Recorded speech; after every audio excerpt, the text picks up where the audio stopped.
Well, good afternoon. Good afternoon. I'm Father Jerry. I'm Pat. Pastor Emeritus here from Church of the Resurrection. And we're doing interviews of founding families to get a sense of the early history of the parish.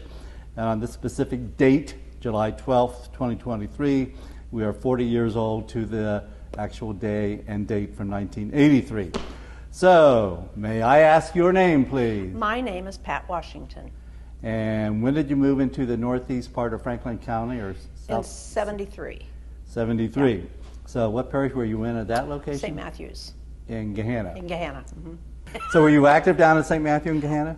No, not very. I did go to the bake sales. I helped at some of them, but that's about it. We weren't there very long. We were from St. Catherine's originally. Oh, really? Well, St. James the Less, you know. All right, all right. What was your response to a priest driving up to New Albany from Gahanna, St. Matthew, to say Mass for the Catholics in New Albany? At that time, it became a mission. I think that started in July 1982. Quite possibly. I'm not sure really what the date was. Were you informed of that action about a priest yes. coming up? Yeah. By letter? Don't remember. That's a long time ago. Okay. Was there a sense that a new parish was going to be started? Yes, I think so. Okay. Were there rumors about a parish starting? I don't think so. I don't. If there were, I didn't get the rumor. Okay. You weren't part of the grapevine? No. Oh. Not really. So the mission for New Albany was located in a public school building. Yes. Was there a sense of community at that location? Very much. Really, from the beginning? Yeah. How yeah. neat, how neat. Rumor is that the community had to relocate from the school building due to a failure of a school bond issue. Is this correct, or was it anti-Catholic sentiment? Oh, it was probably the bond. I don't remember any Catholic sentiment otherwise, yeah. Okay. Do you recall? That would have been probably November of 1982, something like that? Something like that, yeah. Because I heard... It wasn't cold. Okay. Yeah. I heard there was a bond issue that warranted the relocation of Mass up to the Lions Club. I wasn't told. We just knew we were moving over, yeah. Okay. So Mass was then celebrated at the Lions Club at Yeah. the northeast corner of State Route 605 and Central College Road. Mm-hmm. How was that location? It was very nice, yeah. It was, it was bigger. Oh, okay. It wasn't a schoolroom, Okay, So, yeah. Yeah. And as a matter of fact, it was a church at one time, I believe. Correct. So, yeah. Yep. So when you worshiped at the public school, it was not the cafeteria, it was in a classroom? No, I think it was the cafeteria. If it wasn't the cafeteria, it was a big room, bigger room. All righty. All right. So Masses were celebrated there until July 1985, when the first worship space, now called the Ministry Center, was built and dedicated. That's right, yeah. Yeah. Were you present for the dedication Mass, etc.? I think so, yeah. Mm-hmm. Okay. Yeah, we were all new, and we were all united, I think. And excited? Yes. Yeah. When the parish was announced, how did you receive the information? Via letter or? Oh, gosh, I don't remember that either, but probably. From the diocese, probably. Probably, yeah. Okay. Yeah. And then, of course, they announced it too, I'm sure. Okay. Yeah. So, was there, in a sense, in the letter saying a parish is starting as of when the first pastor will be assigned and Mass's location will continue to be at the Lions Club until, and we'll go from there, kind of thing? Yes. Okay. Mm-hmm. And we also said Mass, had Mass said there also in the I think it was the garage. No, wait a minute. The garage on Central College Road where the house was? Yes. Yeah, yeah. I remember that was redone for that. So. Yeah. Or I observed that it had been redone to accommodate. Yes. So, maybe I'm jumping ahead to where we were. I mean, you mentioned the ministry, first with the school, then the Lions Club. We were there for a while. Yeah, about 2 years because the ministry center was dedicated in July of 85. Okay, yeah. And the parish started in July of 83. Yeah, that was really nice because it was small, and I can remember they had a buffet and long tables, but we were all very close together. Sat with Donna and Jim Rack and the kids. Is that for the dedication Mass, you mean? I don't know for sure. Yeah, I mean, we're going back for me. I I really don't know. I can't remember that. I saw a video of the dedication, how, because the building was multi-purpose, how everything was quickly rearranged to accommodate Yeah. a banquet of some That's kind. right. Yeah. Yeah. So. And that probably was, but I think we had a couple get-togethers that way too. Yeah. Yeah. So, what was your reaction in July of 1983 when there was a priest assigned permanently and you all gathered at the Lions Club realizing we're a parish now? Yes. Yes. What was your reaction or That was feeling? exciting. That was exciting. I believe at the time I was also a EOM. Eucharistic minister? Yes.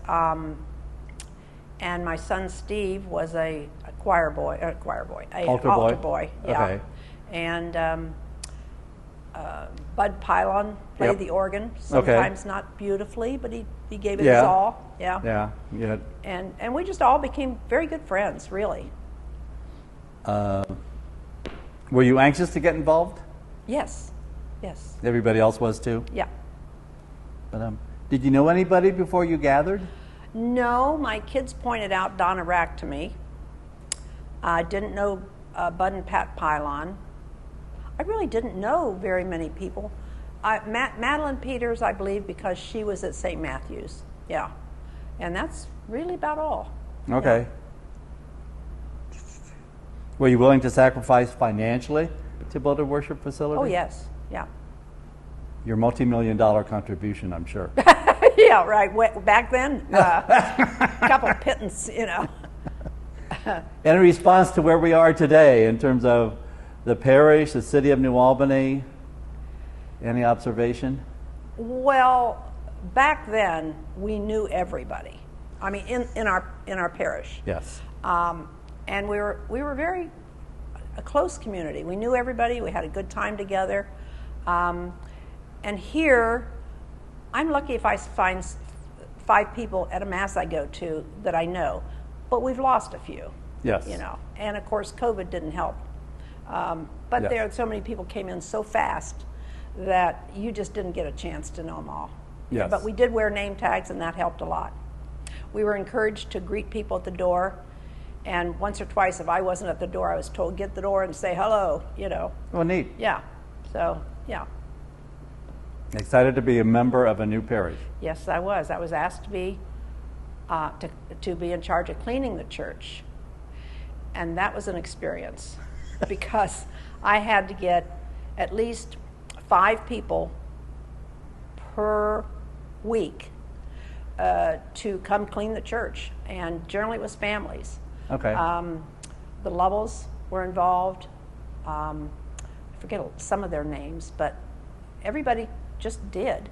And then if somebody didn't show up, of course I was there too. So I probably did a few more church cleanings than I thought I was going to be doing. Everybody pitched in and gave of their time and talent certainly and did. treasure Yes. because of the excitement of starting a new parish Exactly. and constructing a new facility in which Mass could be celebrated and other parish functions could be planned and celebrated. Yes, So correct. And then we had a building committee. I was in charge of my certain area okay. of going out and soliciting funds, which is not fun. You volunteered for that? Yes. Neat. Yeah. Did Ken, your husband, volunteer also? Yes, he did. Yeah. Okay. Yeah. Cool. And if he didn't go to each one, he supported me. Okay. Yeah. So, yeah. Long distance or short distance. I'll watch the kids. And you had 4 boys under the age of? Well, back then, I think Bob and Mike were probably, what was the year? 1983 when the parish started. They were about 10, 12. The Oh, okay. 2 older ones were. Okay, yeah. Yeah. Okay. So, Is the next generation of your family participating in the parish today? some of them moved out. Bob and Jackie moved back. Oh, okay. I believe they've registered. Mike lives over in Alexandria area. Oh, okay. Yeah, so, and Steve's down in Florida, and Jim's in Alexandria also. Oh, okay. So actually the 2 older boys participate. Mike probably goes to Alexandria probably more than coming here. Okay. Yeah. So. All right.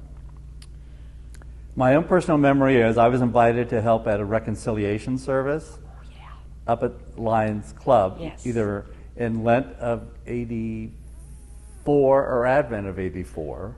Okay, and I don't remember you from there. I remember you from starting here, I believe. Yes. Yes. And then I was up here in 1985 when the Ministry Center, the first church, was dedicated. Yes. I participated in that liturgy, and in viewing the video from that Mass, and when I viewed it, it was maybe 12 or 15 years ago at this point, there were about 30 priests present for that dedication Mass, and right now that would be a third of the priests of the diocese. Really? Yeah. Oh my so goodness. it was interesting. Yeah. You know, It was, from and I knew, oh gosh, now I'm going to forget his name. Eugene Yoris. Oh yeah. Yeah, he used to come to our house a lot. Oh really? Yeah. He was a new priest in St. Augustine Parish, and he was a little bit lonesome. Okay. And so he would come on Sundays, and he would take my brother and I to lunch or a movie. You know? Okay. Yeah. So he popped in now and then. I've got a picture of my 12-year-old brother wearing his collar. So you know, it didn't influence him any way whatsoever. All right. No. And none of your boys got influenced either. No. Somebody worked on Mike, but it didn't work. Oh, okay. I remember Father Yours also. Do you? Because I was in St. Gabriel Parish. We were a founding family there. Oh. And I remember seeing him at St. Augustine. Yeah. I did Boy Scouts at St. Augustine, and I remember Yours sitting there during one of our meetings or whatever.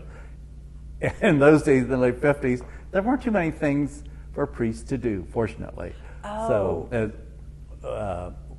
one of the priests ordained the past 25, 30 years was talking to a senior priest of the diocese who was ordained in the early 1950s.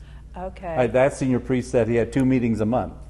Oh, wow. All right, now you're lucky today if you have 2 meetings in a day. Oh, my goodness. Instead of 4 or 5. That's rough. That is So. rough. You don't have much of a home life. Correct. I would imagine. Well, correct. Yeah. So. Yeah. That's the end of all my questions. Do you have any other observations or memories that you would like to share? Well, let me think. So I was here in 85 for the dedication, then I got assigned here in December of 88. Yeah, that's right. And we were really starting to grow. Oh, yeah. In fact, everybody expected it. But I was told the original church was built to expand. Oh. And that didn't happen. We were kind of looking forward to that to happen. I think I was told that the east wall was such you could kick that out, knock that out. But I think, nobody told me, but I think the church, the parishioners grew so fast, and they would never have been able to accommodate them. So, yeah. Well, I transferred in 1998, and then Monsignor Grimes came. Right. And when he came, I may have told him, may not have, but I had the view that whoever the next pastor would be would have to build a new facility or enlarge the existing, just because the numbers were increasing. Right. So I remember when you first came back, you looked over the congregation and you said, "Well, I see that everybody has their assigned seats," and we did. We did. We sat in the same place all the time. And I said that 11 o'clock mass, and Bill Resch, I thought, was going to roll onto the floor because he was laughing so hard at my comment. Because it was so true. Oh, I know. So appropriate, you know. Yeah. And even now, I don't sit in the same place anymore because I like to go down closer. Yeah. But, yeah, we still do, I think. I do, too. Yeah, you're in the back. I never see you, though. Yeah. So I had many years up front. I'm okay with sitting in the back. I don't think... you baptized 6 of my grandchildren. I did. Oh, yes. wow. Yeah. All Mike's kids, all Bob's kids, and then Steve's are down in Florida. So. Okay. Yeah, but actually Byron officiated at Ryan's baptism. Okay. He was up here at the time. So. I think I read where Corey, one of your grandkids, got married. Yes, he's married. Oh, he had nothing to do with me 30 years ago. I was like, "Hi, Corey," and you run to stand behind either That's right. his mom or dad. Yes, you know. yeah, that's he was 3 right. or 4, 5 years old, you know. Yeah, and he had a little fit outside the door. I shouldn't say that. Scratch that. He might see it. The day of his baptism or grade school or No, the day it's of his just wedding? No, yeah, right. He didn't talk a whole lot, and I Okay. think he couldn't express himself. So yeah, he was, and we looked at him like, what do we do? So, but we always had a good time, Okay. and we were encouraged to wear name tags, and I think that helped a lot. Oh, sure. Yeah. So, Now, I'm not as involved as I used to be. yes. We had a lot of bake sales. Yes. I remember one time Don and I were standing at the back of church getting ready for, and you were very annoyed with us because because we made a little noise. Yes. Yeah. Thank so, you. yeah. You didn't like your mass being interrupted. Yeah. Correct. And I don't blame you. Well, thank you. We were chastised. No, not really. Just the look. We got the look. My sister giving you a look in grade school. Exactly. You paid attention to that look. Yeah. So, Yep. So, thank you for your presence oh, today. you're very welcome. Thank you for your gift of being a founding member to the parish and Loved it. establishing a legacy. It really is. It's really wonderful to be part of this parish for, like you said, 40 years. And You were 2 years old when the parish started. yes, I was. I waddled in here. and Ken was just buried from here, which was really nice. You were very influential in getting him back to church. I remember Thank you. coming up to communion, and Ken was, I believe, ahead of me. And you gave me this. Oh, okay. Yes. Thank Yeah. you. Yeah. Yeah. So, I am honored that you remember because it was important to you. yes. And I've had many situations like that, so I lose specific memory of, let's say, positive Reinforcement. act Yeah. I had with somebody, but it's important for you Yeah. to remember. So thank you for sharing that. And the other thing, when Donna Rack died, we were scheduled to leave town, and the funeral was postponed because her son was sick. And you called me to let me know, and I thought that was very nice Oh, of well, you. thank you. Called me to say, I know you have to leave town, but the service has to go on. So And I was called when Ken died, and I was out of town for that. So. yes, And I you regretted were. that. Well, so that was very nice. You sent me a lovely letter too. Thank you. So yeah, it meant a lot. Thank you. Yep. So, and you've been a great influence with the parish. You were here how many years? All told, 23 and a half. Oh, that's unusual. They used to move the priests quite a bit. Right. So Every 10 years or something to... 10 or 12. So Yeah. Some of the younger guys have observed with decreasing number of priests that the term of office of 6 to 12 years is going to be ignored in the future. Okay. So, but we shall wait and see. And they're building bigger churches to accommodate more people, Yeah. I think. I don't think anything's being built right now. A view that hit me the past 6 months or year is that as Franklin County has continued to grow, the diocese has had to build these parishes within Franklin County. But now we're reaching out to the neighboring counties, and parishes there had been built decades ago, like Johnstown. Oh, yeah. And they have a new church. Right. Yeah. But the parish is, I forget how many years old, maybe 80 Is years it old or growing? something like that. I'm sorry? Is that parish growing? Right. Johnstown? So, but the sense is, a new parish didn't have to be started because the growth is Oh, approaching it's- an area in which has already been a parish. That's right, But it yeah. was extremely rural Yes. 70, 80 plus years ago. So was New And- Albany. Oh, yeah, and now Yeah. it's suburban Columbus. Yeah. So. Yeah, people used to talk about getting a wagon to come out to New Albany to see friends, you know. Oh, yeah, It's that Bob far Goodrich, away. a founding Yeah. member, another Yeah. one who was in So- heaven. So, Who was this? Bob Goodrich. Oh, Bob, yeah, yeah. Talked So about- many wonderful people. Madeline, I was there for her mass, you said Yeah, for Madeline her. Peters. So Yeah. that's why we're doing this project. Before we lose them all, huh? So that there is a video history talking to the founding members of what it was like when we started as a mission and then became a parish, and to I see the was- foundation of where we are today. I think that's great. We took a lot of pictures. We had a lot of, I want to call them flea markets, but they weren't. They were bazaars. And we all worked the bazaars. We all took part. I was president of the women's club. That's what I thought. Yeah, and that was great. there again, you meet so many nice people. Yep.